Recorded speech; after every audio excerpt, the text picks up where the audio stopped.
नमस्कार दोस्तों, आज मैं हूं YMCA के ऑफिस बरेली में।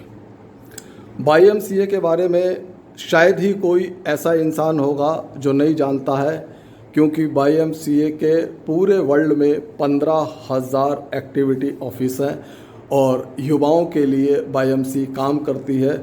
और मैं आज मेरा सौभाग्य है कि मैं YMCA के स्थानीय बरेली ऑफिस में आया हुआ हूं और इस ऑफिस के जनरल सेक्रेटरी मिस्टर नोएल मसीह से मैं आपको रूबरू करवा रहा हूं। यह है मिस्टर नोएल मसीह, हेलो। बरेली YMCA के जनरल सेक्रेटरी हैं और सारी चीज़ें ये यहाँ से देखते हैं।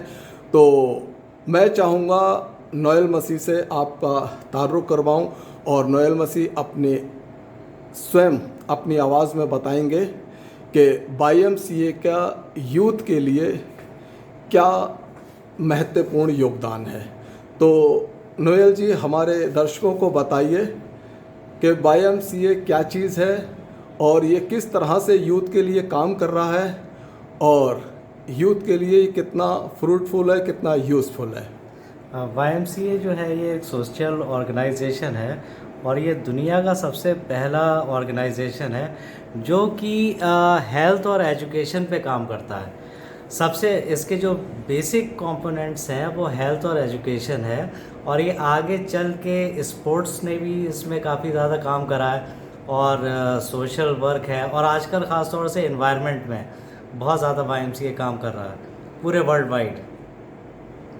और साथ में ये भी अच्छा है कि YMCA जो है वो हर शहर में है, हर ज़्यादातर बड़े बड़े शहरों में होता है और सारी चीज़ें मतलब जो ज़रूरत की हैं मेंबर्स के लिए वो उपलब्ध करा रहा है।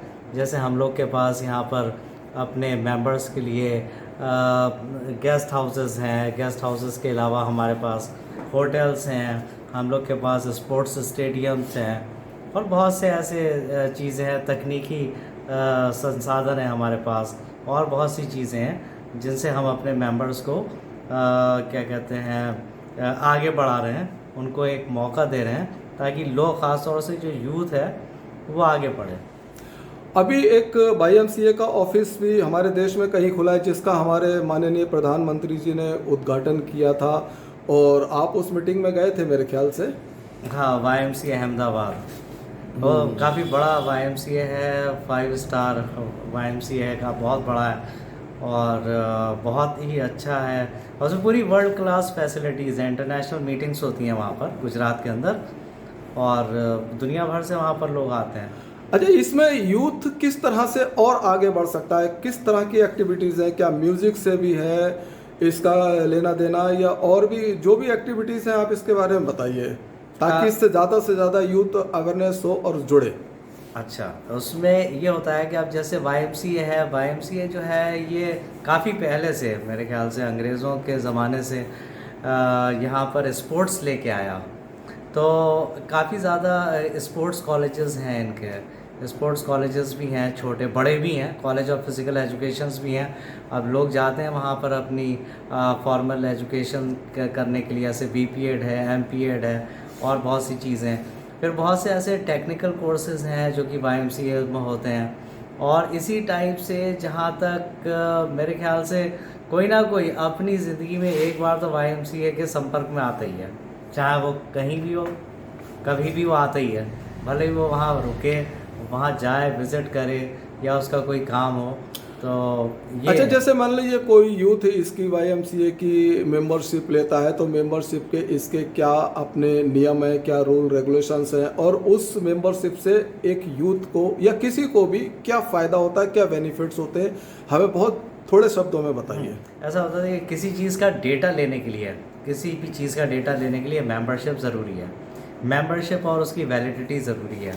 क्योंकि हमारे YMCA है, YMCA में हम लोग प्रोग्राम शेयर करते रहते हैं पूरी दुनिया में, चाहे वो किसी भी देश का हो, वो लोग अपने प्रोग्राम शेयर करते हैं और जो रिसेप्टिव YMCAs होते हैं, जो उनको लेना चाहते हैं, अपनाना चाहते हैं, वो उसमें फुलफ़िल करते हैं वो रिक्वायरमेंट्स और पार्टिसिपेट करते हैं। तो हम लोग की फ्रेंडशिप बढ़ती है, हम लोग का काम बढ़ता है, हम लोग के प्रोजेक्ट्स बढ़ते हैं। क्योंकि अगर हम एक ही जगह अगर अपने में सीमित होकर रह जाएंगे तो बढ़ेंगे नहीं, इसलिए आगे बढ़ने के लिए यह मिलना बहुत ज़रूरी है। अच्छा, YMCA अपने मेंबर को कहीं अगर भेजता है तो उसके किराए में या एयर फेयर में कोई उसको डिस्काउंट या छूट मिलती है? मिलती भी है, और मगर कोई डिमांड नहीं कर सकते। मिलती भी है, और मगर ये नहीं कह सकते नहीं हमें दीजिए, हम मेंबर हैं, क्योंकि ऐसा नहीं होता। अब मान लीजिए जैसे अभी लास्ट मंथ डेनमार्क में प्रोग्राम था, वहाँ तो हज़ारों लोग गए थे, हम वहाँ सबको किराया देते रहते तो कैसे होता। मगर हाँ, डिस्काउंट्स मिलते हैं, डिस्काउंट्स हैं, फैसिलिटीज़ हैं, इन्विटेशंस हैं, और वही लोगों को चाहिए होता है। और जब बाहर जाता है कोई भी यूथ या मतलब इसका YMCA मेंबर, तो उसके रहने खाने की व्यवस्था वो उसको तो स्वयं होती है, करनी पड़ती है या YMCA करता है? ज़्यादातर तो होती है। YMCA करता है ज़्यादातर। वो तो आपका इनवाइटेड हो गए ना, आपको कोई बुला रहा है, आपके यहाँ हाँ, अगर आप किसी को बुलाएंगे तो आप उनसे पैसे थोड़ी ना लेंगे। बिल्कुल बिल्कुल। हाँ, तो ये है। तो दोस्तों, ये है नोएल मसीह। अभी मैं आपको ये एक जर्नल सेक्रेटरी के रूप में आपसे बात कर रहे थे, लेकिन इनके अंदर एक नहीं अनेक खूबियां हैं। ये म्यूज़िक के बहुत अच्छे जानकार हैं और लिरिक्स भी लिखते हैं, कंपोजिंग भी करते हैं म्यूज़िक, और ख़ुद अपनी रिकॉर्डिंग भी करते हैं अपने गानों की अपनी आवाज़ में। और इनके पास बहुत सारी चीज़ें हैं, जैसे मैं आपको दिखा रहा हूँ, ये गिटार है इनका, और ये इनके सब अवार्ड्स हैं YMCA के थ्रू जो मिले हैं, और ये इनका पूरा ऑफिस है, बड़ा अच्छा मेंटेन कर रखा है। और ये देखिए, ये टाइपराइटर है, ये कम से कम 150 साल पुराना टाइपराइटर है, जो अब मार्केट में कहीं पे भी देखने को हमें नहीं मिलते हैं। और इस टाइपराइटर की खूबी यह है कि 150 साल में केवल इसके रिबन चेंज हुए हैं, बाकी इसके अंदर कोई भी ऐसी खराबी नहीं आई है जिसमें पैसा लगाया हो, ये नोएल का कहना है। और ये टाइपराइटर जिसका है वो भी विश्व विख्यात व्यक्ति हैं, नेब साहब, जिन्होंने NTI नेब टेक्निकल इंस्टीट्यूट शाहजहाँपुर में बच्चों की टेक्निकल एजुकेशन के लिए एक बोर्डिंग चलाते हैं, एक स्कूल चलाते हैं। और बरेली में सोयाबीन फैक्ट्री भी उन्होंने ही डाली थी, और बहुत सारे युवाओं को, क्रिश्चियन युवाओं को उन्होंने उसमें नौकरियां दी थी, लेकिन दुर्भाग्य से वो फैक्ट्री किसी वजह से बंद हो गई। और ये देखिए, ये एक नए तरीके का, मतलब बहुत पुराने ज़माने का हारमोनियम है। आप, ये भी करीब 100 साल से भी ज़्यादा पुराना हारमोनियम है।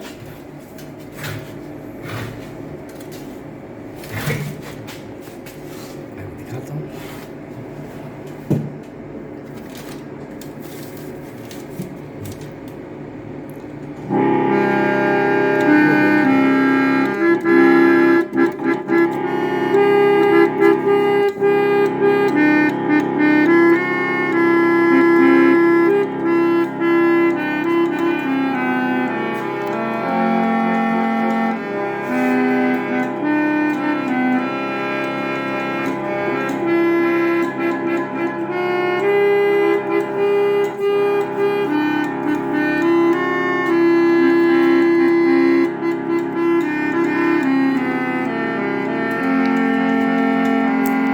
तो देखा आपने कितनी अच्छी आवाज़ निकल रही है। जो जर्मनी रीड्स के हारमोनियम होते हैं उनमें भी इतनी अच्छी आवाज़ नहीं निकलती है।